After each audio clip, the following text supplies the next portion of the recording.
Hello, and welcome to the Kathleen Spracklin podcast. This podcast, as it has been true lately, is about the Zettelkasten, and it's a philosophical question. A large number of people have come into the Scott Shepherd community, and what has joined them quite often is an interest in the Zettelkasten. And with a large number of new people, one of the earliest questions that people need to grapple with is the question of whether or not they want to use categories. And it has led to a very robust and ideas flying in all directions of how and categories might be set up, all the way from people wanting to use 1 digit to 7 digits to the Dewey Decimal System. And there's just constant, there's chatter. I want to talk about categories because it gets in the minds of newcomers to a Zettelkasten. It becomes this hugely inflated topic that can be the one thing that can really set you off on an awkward path and leave you confused and frustrated as you set up a Zettelkasten. So that's what I want to talk a little bit about. What do you want categories or not? Fine if you do. There's nothing wrong with having them. I've got a mixture in mine, and I don't disapprove of them. In fact, they're very valuable in some cases. But we need to be thinking about why you have categories and what you want those categories to do for you, because otherwise the categories can become so important that your boxes become category sets. And the question of a bib card becomes, oh, what category does it belong to? Okay, I found the category.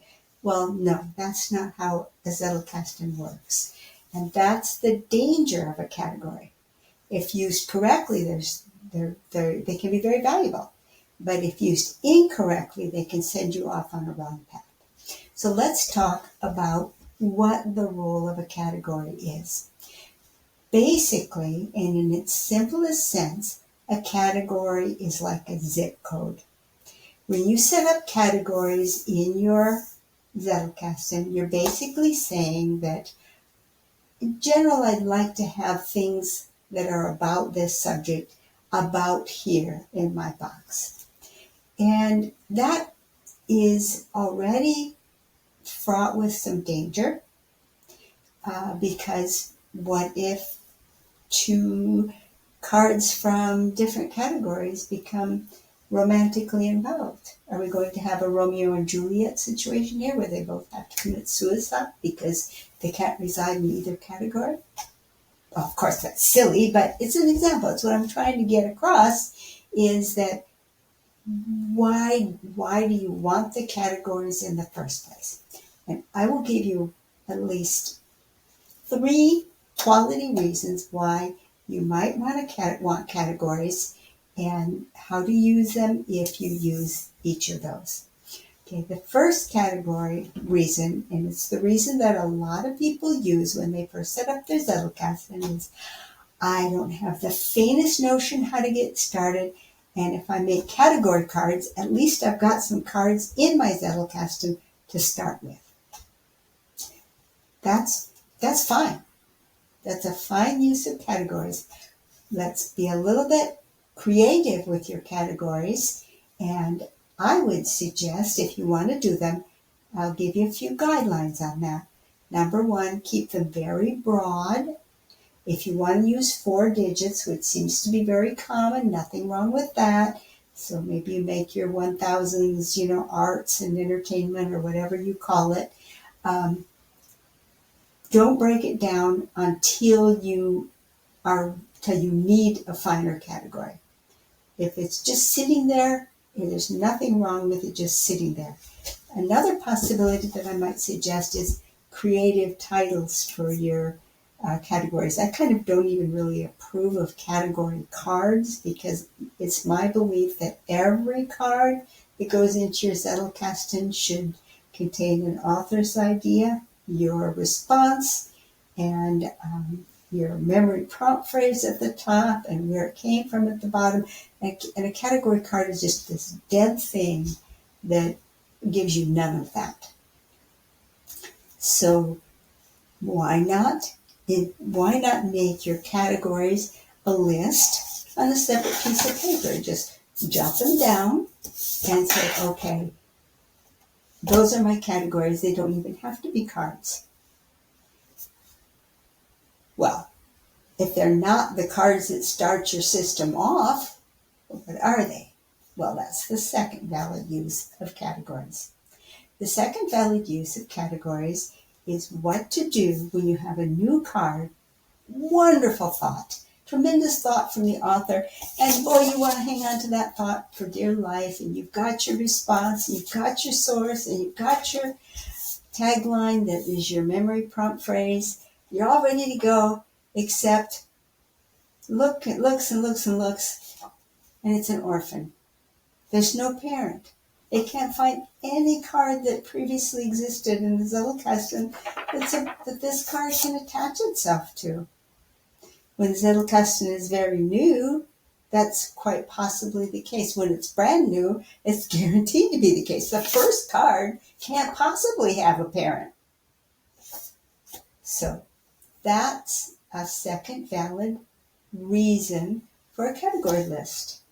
The category list can say, well, I don't have a mommy or a daddy, but if I did, it would be 1,000 arts and entertainment. And then this card can become whatever, if 1,000.1, if you're going to go into the effortless numbering system. We don't want too many orphans, of course. One of the things that we do every time we add a new card is there any reasonable card that this card can go with? Because orphans don't start conversations, and the whole goal of a Zettelkasten is a conversation. That said, a new Zettelkasten, this can be the case. Here's another case. This is still the same valid reason number 2. The card doesn't have a parent. I have often suggested that people begin with a foundational book in a field that is of great, great interest to them. And a marvelous, marvelous book that you know just does a wonderful job of surveying the whole topic of the field that you're interested in. If you take that book and you do your bit, you create entries, main cards following the structure of that book, you'll be off to the races in the area that interests you the most.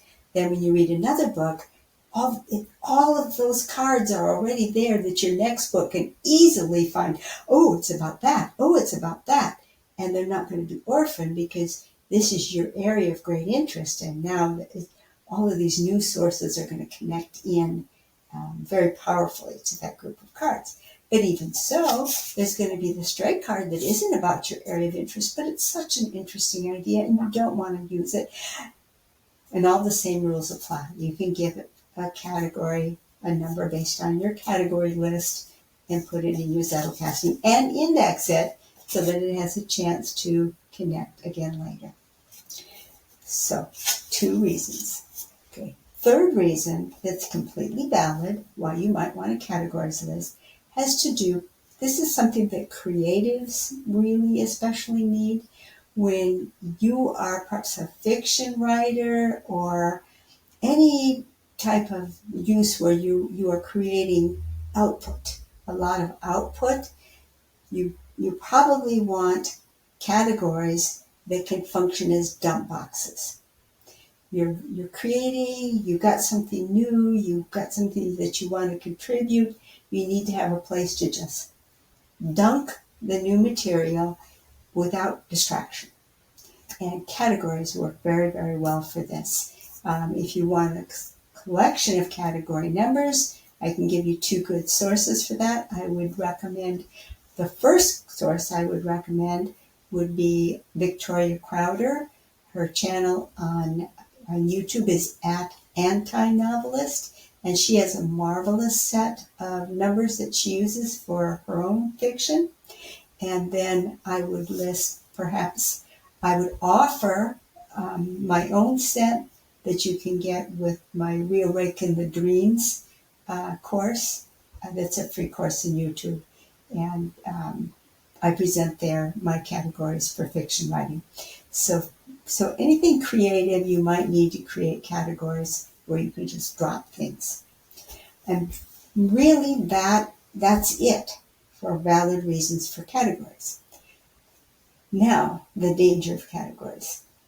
When people start off with a really, really long list of categories, and I actually have seen lists of categories that are 7 digits in length and literally thousands of categories.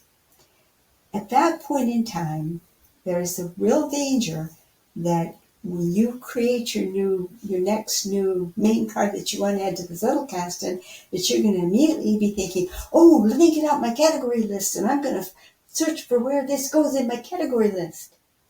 And that really, really is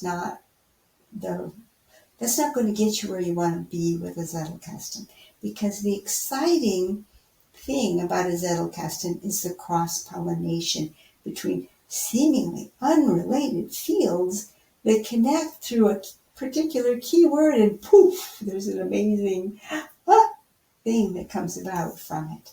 And if everything, although I can't put it there, that's not its category, you can't get that kind of cross-pollination going.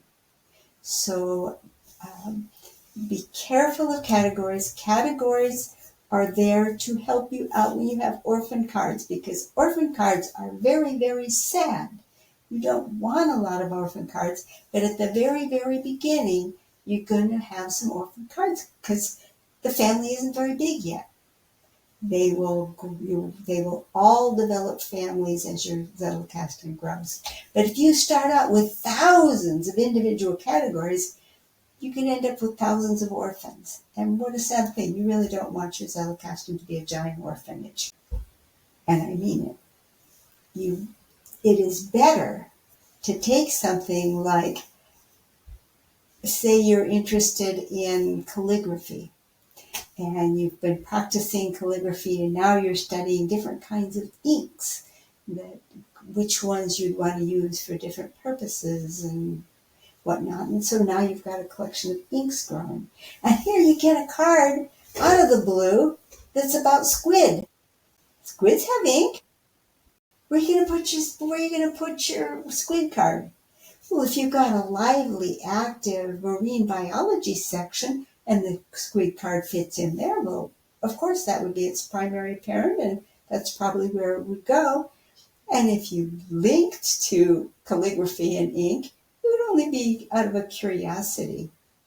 But if you don't have anything from marine biology and all you've got is calligraphy and types of ink, it's really actually better to put the little squid in the middle of the ink bottle with your calligraphy and tie it in where it's at least got a family. Funny thing is, it might then happen that a whole section on marine biology might grow up right there, smack in the middle of your section on calligraphy. And if it does, that's just fine. Because that's what you find with the Zettelkasten as it grows. All of your categories are just, don't be ridiculous, they're hogwash. You want to know where my stuff on the Zettelkasten is? It grew up inside of a section on linguistics. Because I thought that when I retire, I'm going to study linguistics, and I'm going to figure out why, despite spending 9 years trying to learn the Spanish language and over a year of tutoring, I still can barely carry on a simple conversation.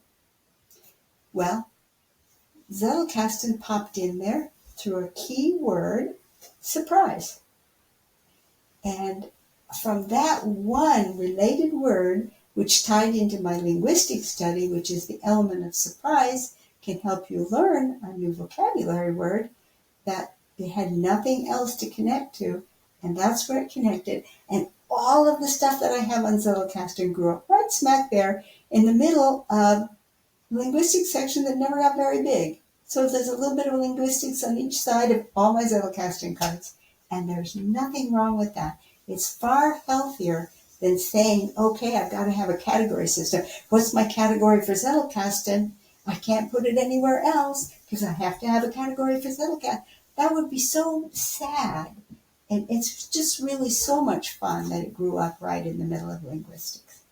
Um, and and there's a lot of truth to it too, because it's a communication system, and linguistics is a communication system. So what I really, really, really want to let you know is, if you are brand new to the Zettelkasten, when it comes to categories, relax. Relax. Make some up if you want. If you want to make a lot of them up, write them on a sheet of paper. Don't make out cards for them. Try to discipline yourself to only put cards in your system that are real cards, that have real dialogues on them. They can have numbers, and you can say, well, what does that 1020 mean? Oh, I got a sheet right here. Oh, yeah, that's what 1020. No, the card means what the card means. And if you want to know what the card means, read that memory prompt phrase. Read that tagline you put at the top. Didn't that capture the whole card? That captures the card, not 10200. Because 10200 will never capture the depth of a tagline. So don't get hung up on categories. Use them if you like, but please be aware that what you're trying to build into your Zettelkasten is conversations. And conversations, like dreams, can go off in the most strange directions. They can pivot on a dime. If you've ever been in a social gathering and somebody recorded the conversation of a small group, you'd find it wandering all over the place. And that's just fine. And it's just fine in your Zettelkasten as well. So don't get hung up on them. Use them if you want, and enjoy your Zettelkasten. Bye-bye.